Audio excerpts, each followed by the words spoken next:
एक बार फिर चीन ने अपनी पुरानी चाल को दोहराया है। इस बार भी उसका निशाना बना है हमारा अरुणाचल प्रदेश।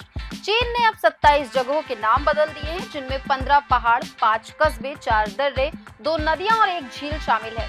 ये नाम चीनी भाषा में रखे गए हैं और चीन की सरकारी वेबसाइट यानी ग्लोबल टाइम्स पर इसे बड़ी धूमधाम से छापा गया है। लेकिन भारत ने इस पर सख्त प्रतिक्रिया दी है। विदेश मंत्रालय के प्रवक्ता रणधीर जायसवाल ने कहा, क्रिएटिव नामकरण से हकीकत नहीं बदलती। अरुणाचल प्रदेश था, है और हमेशा भारत का अभिन्न हिस्सा रहेगा। अब आप सोच रहे होंगे, दरअसल चीन अरुणाचल प्रदेश को अपना हिस्सा बताता है और उसे जांगनाट यानी साउथ तिब्बत कहता है। उसका दावा है कि ये क्षेत्र ऐतिहासिक रूप से तिब्बत का हिस्सा रहा है और इसीलिए अब चीन का है। चीन की प्रवक्ता लिन जियान ने कहा, ये नामकरण तो हमारी संप्रभुता का हिस्सा है, लेकिन भारत ने इसे तुरंत खारिज कर दिया। विदेश मंत्री डॉक्टर एस जयशंकर ने दो टूक जवाब दिया, अगर मैं आपके घर का नाम बदल दूं तो क्या वो मेरा हो जाएगा। उन्होंने साफ कहा कि अरुणाचल प्रदेश भारत का था, है और हमेशा रहेगा।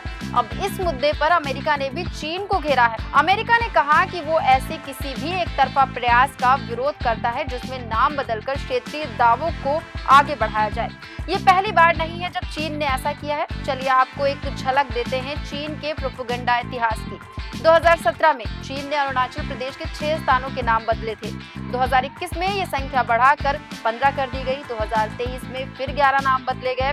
2024 में चीन ने 30 नए नामों की सूची जारी कर दी और अब 2025 में फिर से 27 नाम बदले जा चुके हैं। हर बार भारत ने इन नाम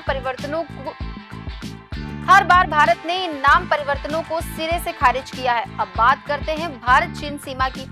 भारत और चीन के बीच लगभग 3500 किलोमीटर लंबी सीमा है, जिसे लैक यानी लाइन ऑफ एक्चुअल कंट्रोल कहा जाता है। ये सीमा 3 सेक्टरों में बटी है। पश्चिमी सेक्टर जम्मू कश्मीर से लगता हिस्सा, जिसमें अक्साई चीन आते हैं। चीन ने इस पर 1962 के युद्ध में कब्जा किया था, जिसे भारत अवैध मानता है। मिडिल सेक्टर हिमाचल प्रदेश और उत्तराखंड से लगा क्षेत्र।